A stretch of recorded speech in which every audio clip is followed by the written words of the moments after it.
about the greatest rapper alive. I got to. I'm so passionate about hip hop. I love it to a point I can't even describe it. All I ever wanted was a black Grand National. All Kenny wanted was a black Grand National. A boxy Buick that probably represents to him the same thing that 89 Cutlass Sierra means for me. For starters, the Cutlass Supreme was ugly as hell that year, and I know a lot of you Cutlass purists are only going to go after the Supreme, but this ain't your video. More importantly, that's not the point. The aesthetic and the nostalgia are what drive the fascination with these cars. Back in the day, an average American sedan with a slightly above average radio system could make you look like the smoothest cat on the block. And if that paint job was clean, even factory paint, bro, it was a wrap. But K-Dot had to push his mama van, and in my late teens I had to borrow the keys to Big Bertha, my Duke's Ford Exposition. And that gas tank was a beast too. I dropped $20 in that bad boy and they just laughed at me. But the Cuddy is that black Grand National in my heart. See, the Cuddy was a car my mom drove when I was a kid, and I remember it all. My mom smoked cigarettes, right? And one day an ash flew in the back window and burnt me just on the side of the ear. She felt so bad she stopped the car to buy me and my siblings water ice and soft pretzels. To this day, I still think that was a pretty fair trade. The memories of being small, tucked in the back seat, often being chauffeured to places you didn't want to go. School, church, that one babysitter that made you sit at the table all evening because you refused to eat your lima beans. That last one just me? Oh, alright, my bad then. When Kendrick opens the song TV Off, he starts with the line, "All I ever wanted was a black Grand National, fuck being rational."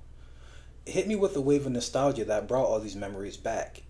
It calls back to those days before the fame, when driving a hood classic and having a few bucks in your pocket were enough. But those days are gone. The subsequent hook of "it's not enough," referring to what Kendrick calls real niggas and for that matter real influence, are over. This is a continuation of his call to let the party die. For Kendrick and probably numerous other rap fans, the current crop of musicians don't cut it. So Kendrick is stepping up to fill a void he feels is there. He continues through the track with lines like, "I'll get on the ass, yeah somebody gotta do it. I'll make a nigga mad, yeah somebody gotta do it." This is a mantle that Kendrick feels he has to carry as the face of hip hop, to uphold his legacy as the greatest in the game. In doing so, Kendrick has subtly reclaimed his position as black savior, but will choose to maintain a distance from any accusation of trying to be that guy, while also showcasing his ability to be exactly that, uniting rival sets in LA for the pop-up concert and the Squabble Up video, for example. That's a level of, how should I say, ghetto affluence that the average corner kid could aspire to. The status and power needed to reach out across hoods and set those meetings and actually keep peace while there is, Understand what that could mean for neighborhoods that deal with gang violence. A superficial truce could very well lead into real progress in dissolving some of these boundaries between folks who I'm not going to name by affiliation or anything else because I'm not stupid and ain't no Trapler Ross or dry snitching over here. But if this isn't Kendrick establishing himself as that guy, I don't know what is. If Kendrick is not here to save the culture, then why is he trying to save the culture? In understanding the savior complex, it's easiest understood in the context of a Christian savior, or in this specific context, how Christianity in the black community is tied to a history of slavery and colonialism, a history that influenced, history. The black savior is Jesus. Duh. Hey, Jarrell. What? He keep looking at me. Oh, why, Jesus? But throughout recent black history, the embodiment of the savior has taken many forms. You see, the savior is an idea in the form of a man, one that cannot be measured because in doing so would defeat the myth. Reverend Dr. Martin Luther King Jr. is revered as a man that died campaigning for the civil rights of black folk, a martyr whose death and the subsequent riots that emerged as a result led to the American government actually making systemic changes. He was taken out on April 4th, 1968, and by April 11th, Congress enacted the Civil Rights Act, also known as the Fair Housing Act, that makes it illegal to discriminate on race, gender, yada yada. Though this was the last real change and the last real black savior, the last one lifted to that level. Malcolm X scared too many white people, and whether we want to admit it or not, Obama was not our savior either. The first black president was still just a president. President Drone Strike made all the polite gestures but was hamstrung by a pursuit of power and a controlled opposition of the Republican Party. Oh, and astroturfing the living hell out of Syria, Yemen, and Libya, further entrenching Western power and influence while destroying any obstacle to the American dollar. But I'm not doing a politics video. I mean, all life is politics, but I'm sure you get my point.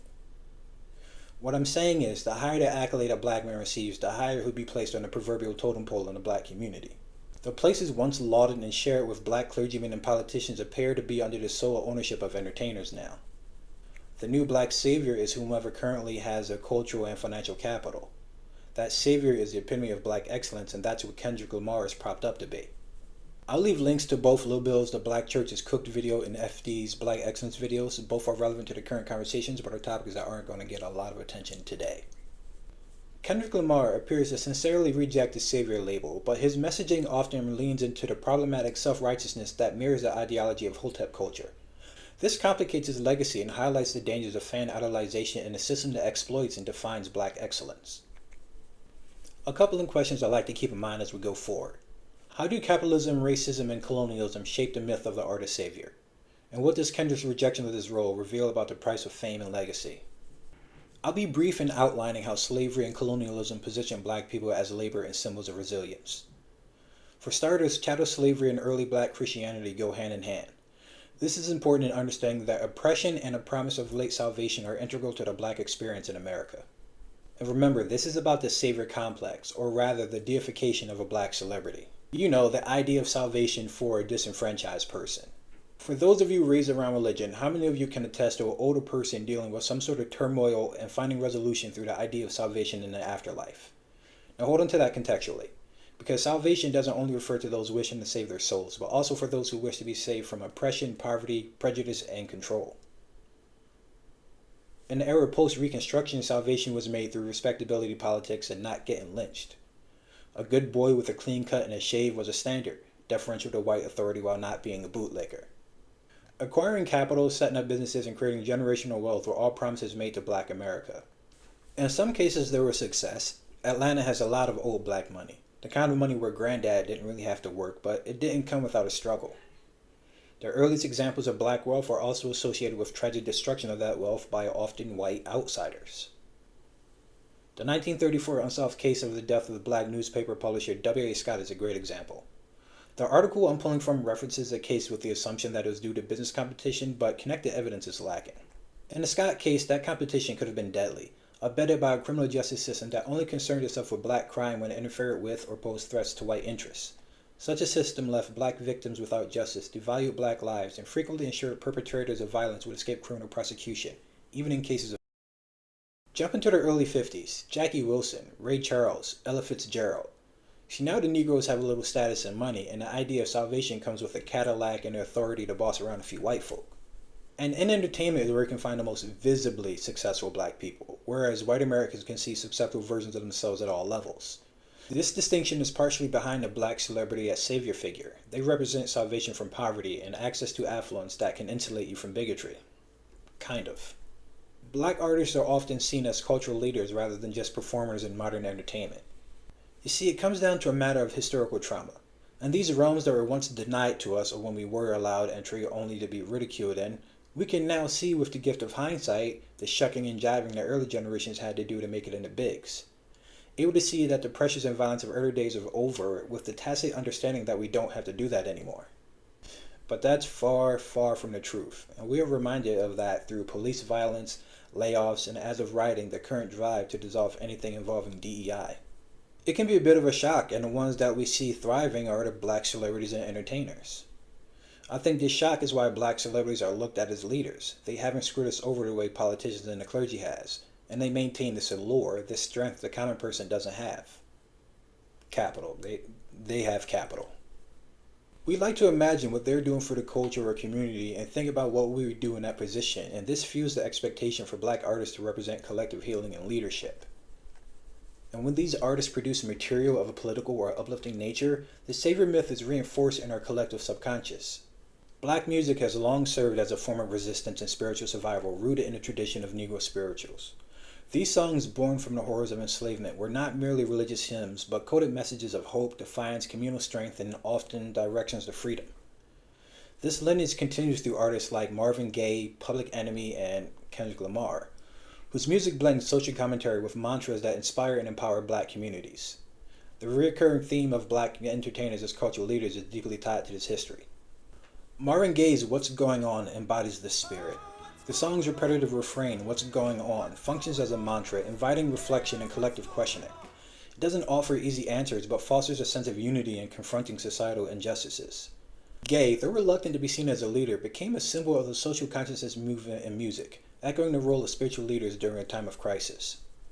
Public Enemy's fight to power takes a more confrontational approach, yet its roots in call and response echo the cadence of traditional spirituals. Chuck D's commanding voice, coupled with the relentless repetition of fight to power, creates an anthem that demands action and defiance.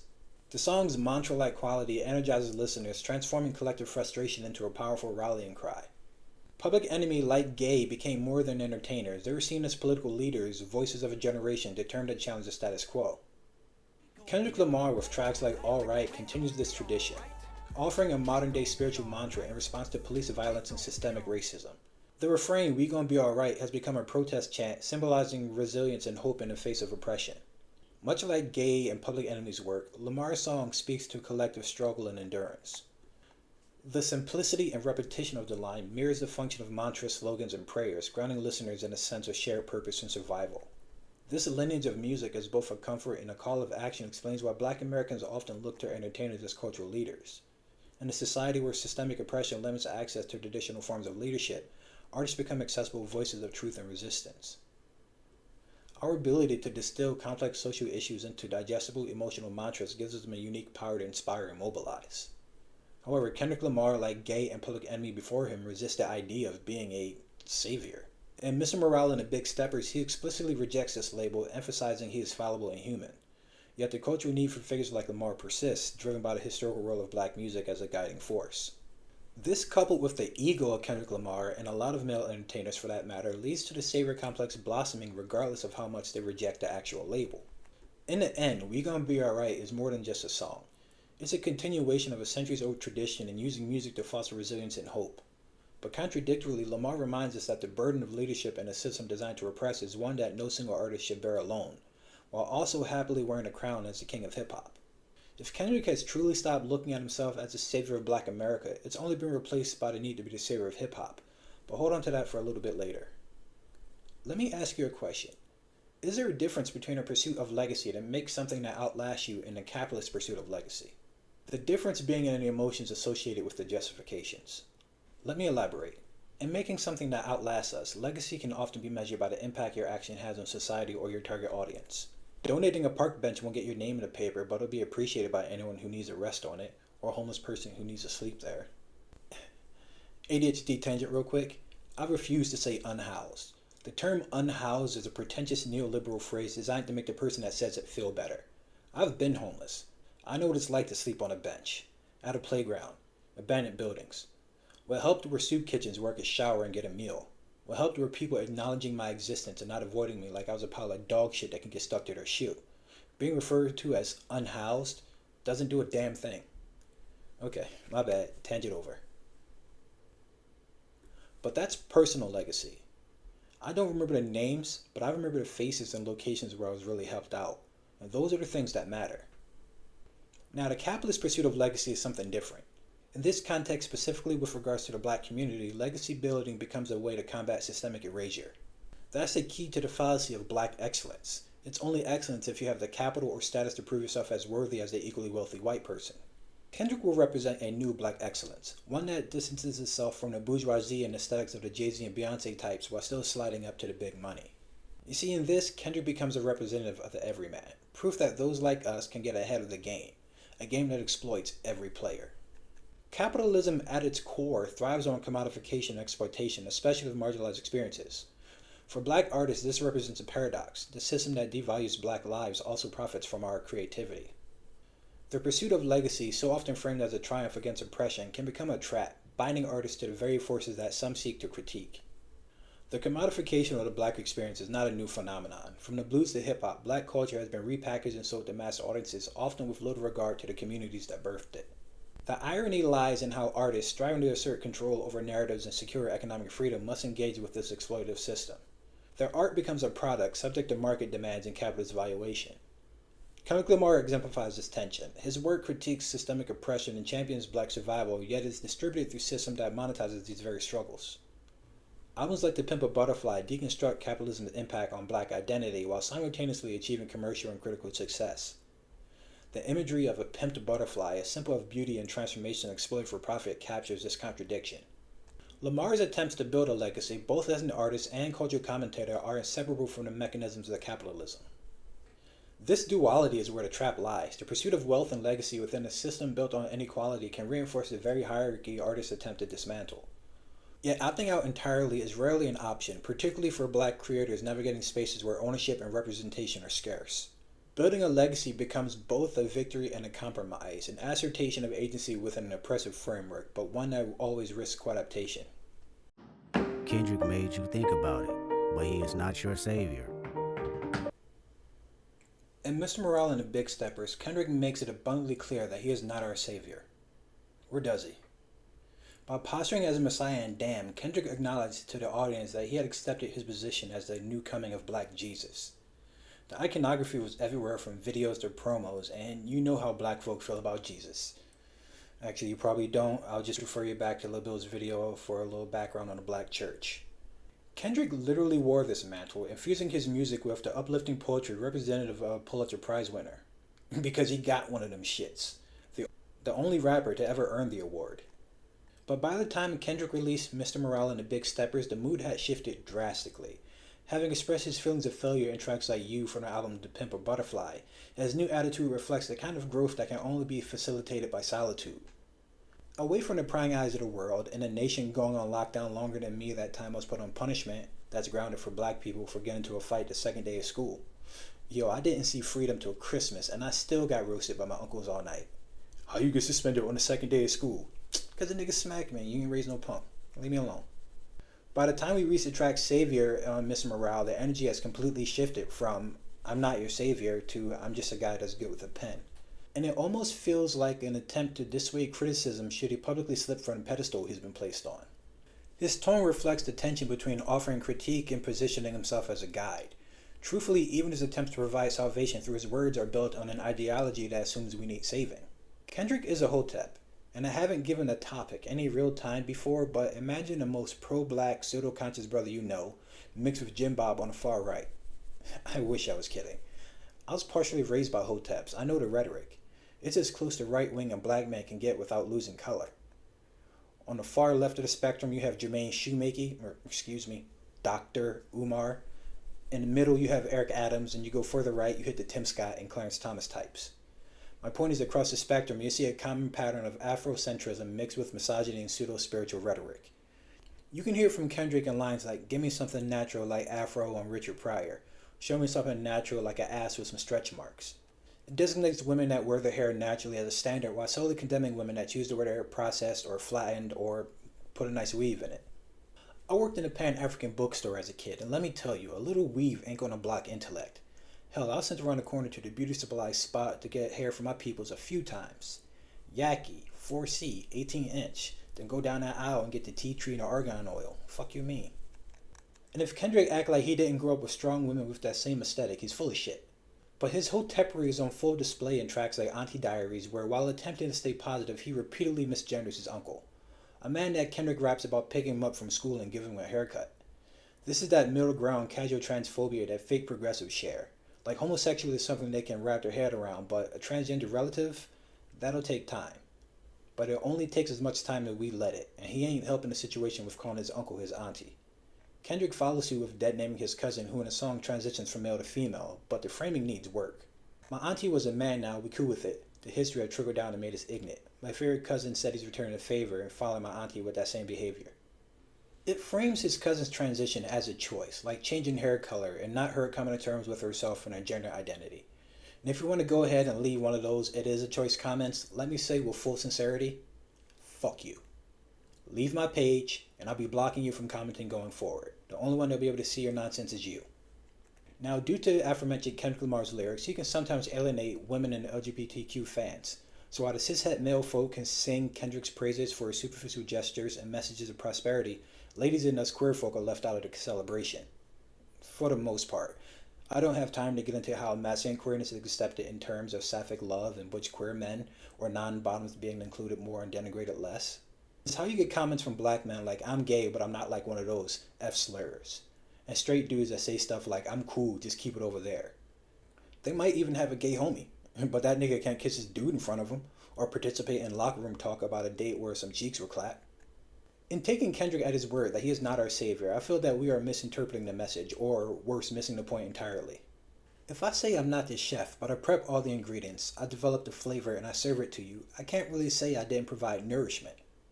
Now if I say I'm not the chef and I hand you a bag of Doritos, that's something different. His transition from cultural savior to savior of hip-hop didn't take away from the ingredients. He doesn't call it salvation anymore, it's legacy building.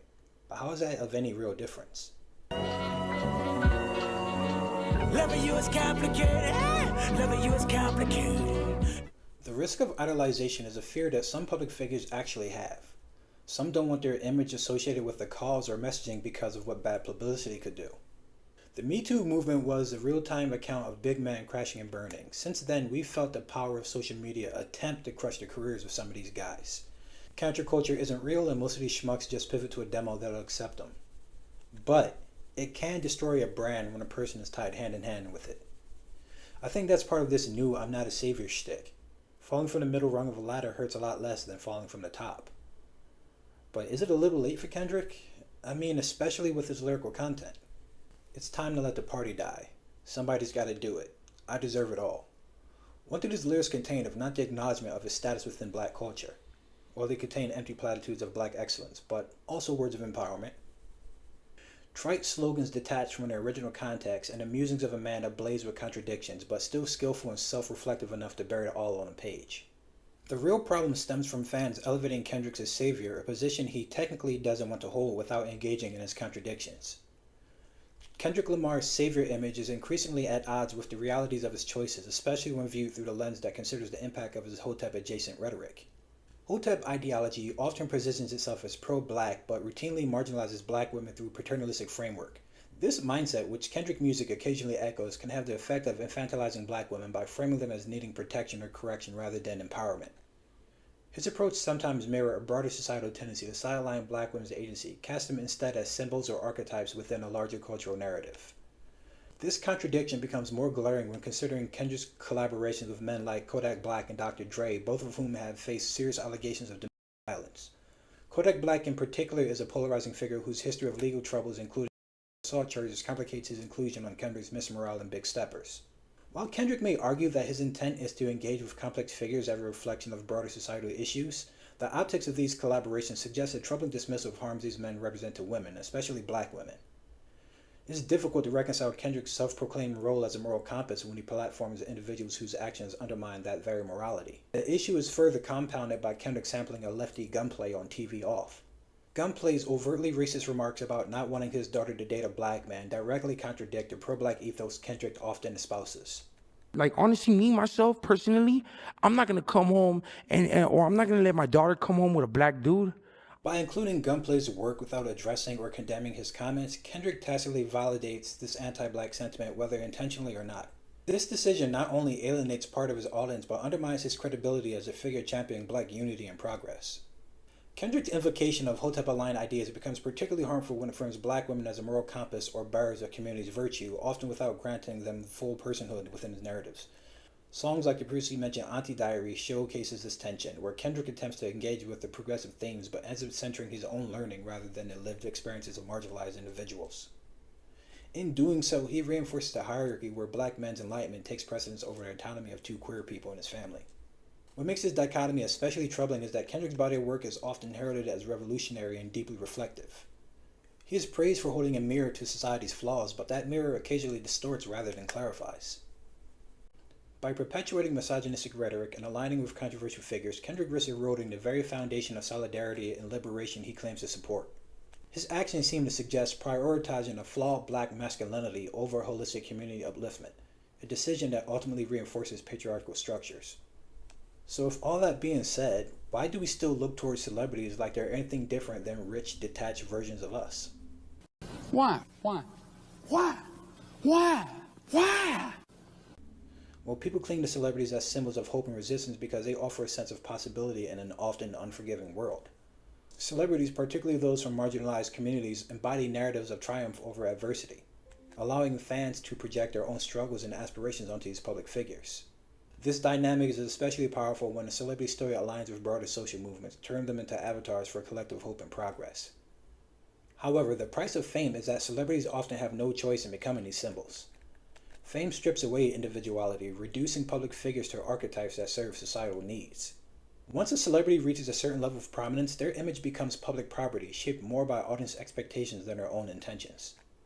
For artists like Kendrick Lamar, whose work touches on social justice, the pressure of consistently embodying resistance can be overwhelming and unfair. This imposed symbolism forces celebrities to navigate a delicate balance between personal authenticity and public expectation. They risk alienation if they stray too far from the roles assigned to them, even as they grapple with their own flaws and contradictions. Ultimately, the public's need for heroes often disregards the humanity of those placed on a pedestal. How much a dollar really costs? The question is detrimental, paralyzed in my thoughts. Fame is not the benefit of success. It's a consequence. In wanting to get your creative work in front of as many fans as possible, you open yourself up to critique from the entire world. The cost of being a public figure is more than just meet and greets and promos for your project. It's also fans digging into every detail of your life. It's strangers saying how much they love or hate you. It's parasocial relationships.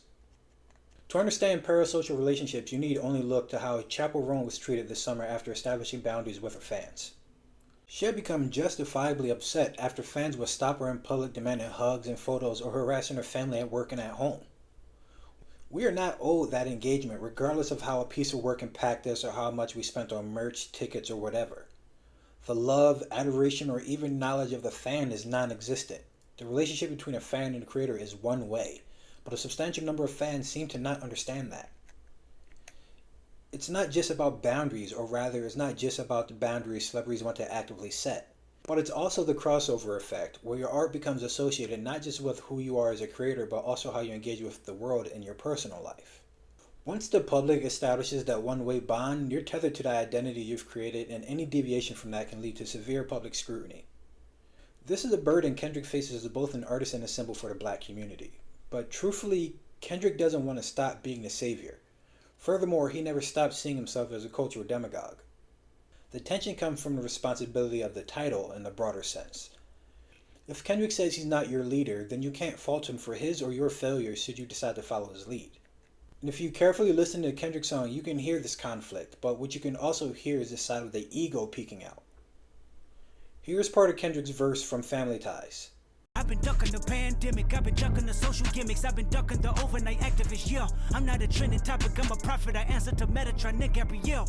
Now if you're unaware, around this time activists like Shaun King were being bodied and exposed for exploiting charities and the pockets of donors for their own gain. You mix this into the superficial posting, the black squares on Instagram or whatever the equivalent was at the time, and yeah, who wouldn't want to step away from that pressure and obligation? Kendrick wouldn't. The expectations for celebrities to represent our politics and activism is a fraught dynamic, rooted in a contradiction that often reveals more about our collective projections than the individuals themselves. This tension is especially pronounced in figures like Kendrick Lamar, whose public persona oscillates between prophet and participant in systems of power he critiques.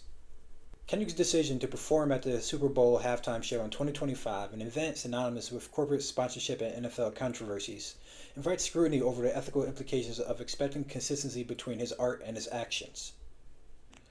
On one hand, Kendrick has cultivated a reputation as a voice for the marginalized, a truth-teller whose work interrogates system of oppression. Yet his choice to align with a platform like a Super Bowl, a spectacle that thrives on capitalism, militarism, and a problematic history of exploiting black labor, seems to be at odds with this message. This tension exposes the ethical dilemma of our expectations. Do we seek authenticity from celebrities, or do we simply desire a figurehead to reinforce our beliefs?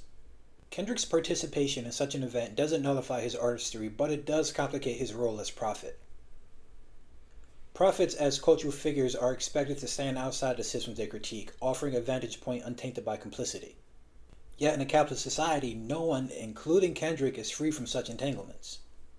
His involvement in the Super Bowl underscores this reality, illustrating how even the most principled artists must navigate contradictions to sustain their career. To demand purity from him is to ignore the pragmatic compromises inherent to celebrity culture.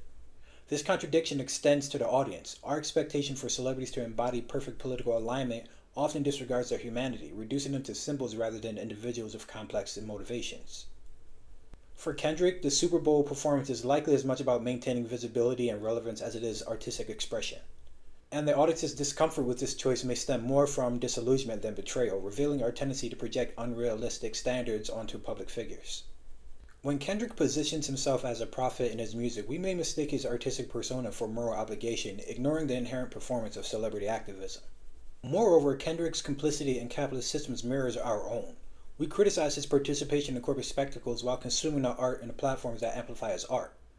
I'm probably still going to buy tickets to his GNX tour. This shared complicity highlights the impossibility of the total ideological purity within a system that demands participation to survive. Thus, the expectation for celebrities like Kendrick to embody our politics becomes less about genuine accountability and more about absolving ourselves of responsibility by outsourcing activism to the famous. In examining Kendrick's choices, we confront a broader societal contradiction.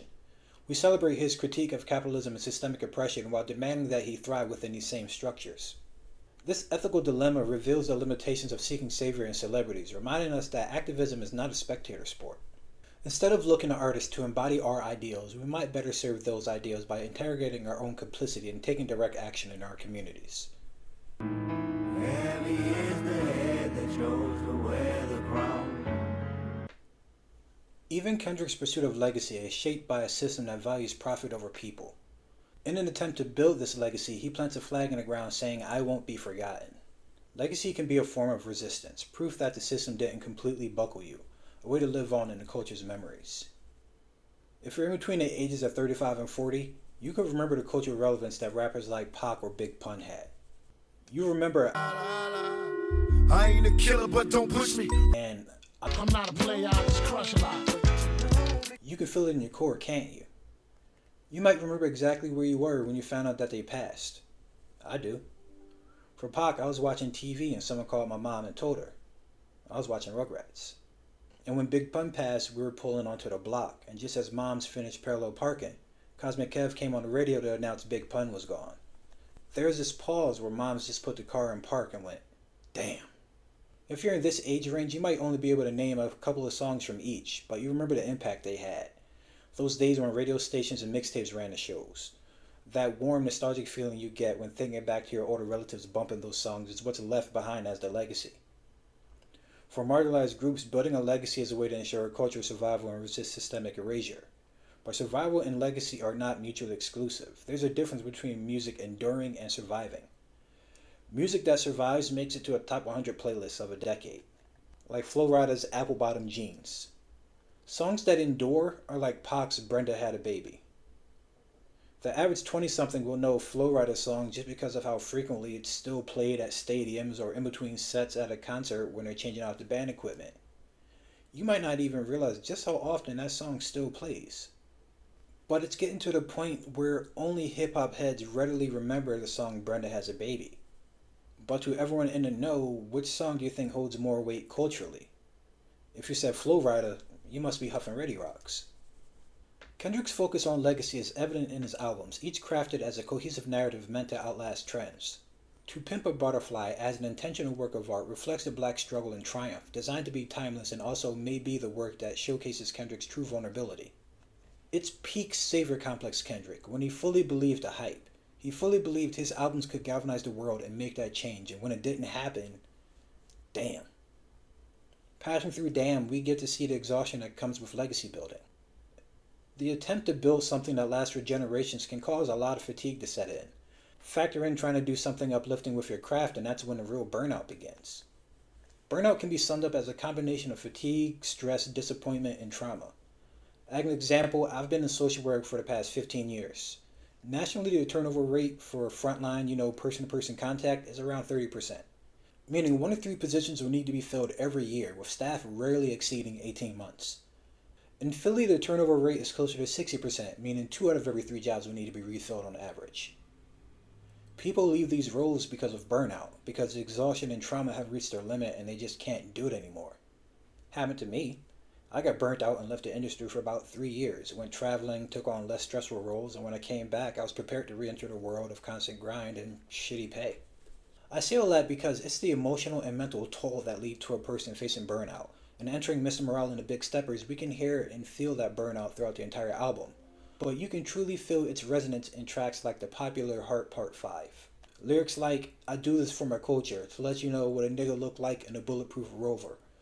Combined with lines like, the streets got me fucked up, y'all can miss me, I want to represent us, shows the internal conflict of Kendrick Lamar. He wants to wear the crown but not be called king, be acknowledged as the greatest but not be deified, the alpha and omega of hip-hop but not our savior. It's the pressure to create work that both resonates commercially and contributes to the broader cultural conversation. How much does Kendrick owe us, if anything at all? Should we hold him accountable for actions he never reported to take because that's what we believe is the right thing to do? But as I say all this, it becomes further complicated the more we evaluate the lyrics and contradictions of Kendrick Lamar. Songs like Mirror are Kendrick making a declaration of self-preservation over legacy building. The pressure's taking over me. It's beginning to loom. Better if I spare your feelings and tell you the truth. Lately I've redirected my point of view. You won't grow waiting on me. I can't live in a matrix. Rather fall short of your graces. This time I won't trade spaces. Not about who's right, who's wrong. Evolve. The only thing known. Ask me when I'm coming home. Blink twice and I'm gone. I choose me. I'm sorry. Kendrick is walking a tightrope and hoping that we won't notice the wobble. There is no middle ground for him to maintain. It's either make a big change or live in contradiction. If he chooses the latter, can anyone fault him? Can we honestly say that the burdens and pressures wouldn't get to us? Our heroes can only fall from how high we place them. Stepping down from that pedestal can make a fall or a bit of nasty publicity a little less damaging. A couple social media posts, maybe a hiatus for a year or two, and boom, back to business. Because don't forget, it is a business. Kendrick Lamar is not your savior, and his refusal to play that role would be a radical act in itself if it wasn't awash with contradictions. And the wild part is, contrary to this entire 40-odd minute video into the guy, I don't blame Kendrick. Not fully. I'll direct you to a video FD Signifier did on a Drake and Kendrick beef, but keeping it a buck, you probably have already seen it. But the gist is, Kendrick was handed the crown in a line of succession long before the big three.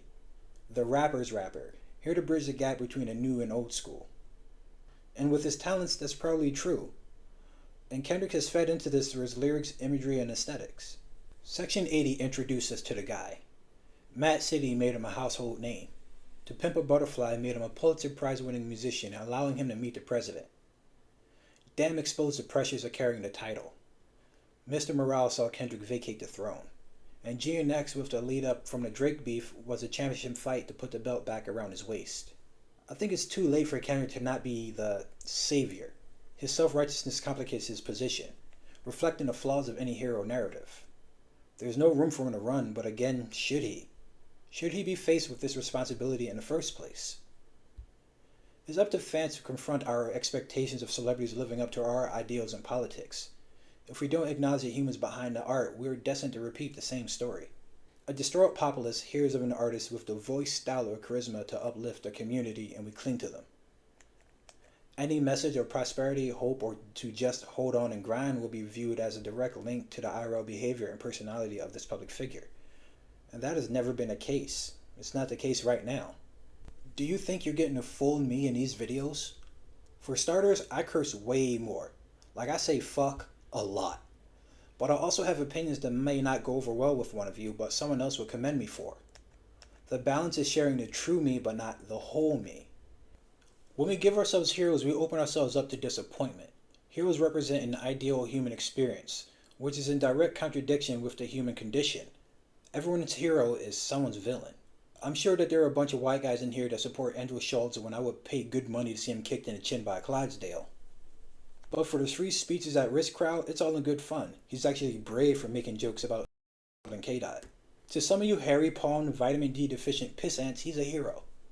I don't have any heroes. I think it's flawed thinking for any adult to have a hero or person they idolize. I don't call other grown-ass men unk unless they're my actual uncle. I got 5. And it's not because they don't do good things or share knowledge. It's because I'm not going to place anyone on a pedestal. Not one that detracts from their humanity and, more importantly, their capacity to disappoint us. Regardless if Kendrick wants to be our savior or not, he can't save us. And what if that's okay? If we can remember that artists owe us nothing, we can acknowledge that we owe them nothing as well.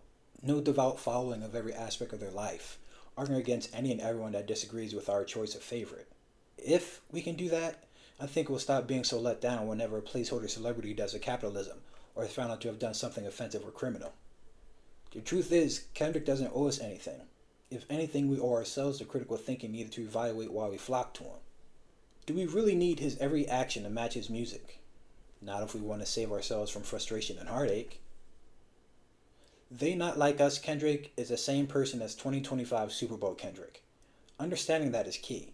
He may be all the pro-black excellence that we place on him, but he's also a man bound to capitalist systems, conditioned to believe that the only way out is through. Kendrick Lamar is an idea promoted by Kendrick Duckworth, the man. Flawed, confused, and full of contradictions, just like every other human on this planet. Whether to separate art from the artist comes down to the choice of the individual. How you perceive their behavior in relation to their image or output and choosing if you support them or not is completely up to you. But it's only fair to ask the question, how much should artists mean to us? In a system that profits from their deification, the answer might be less than we think.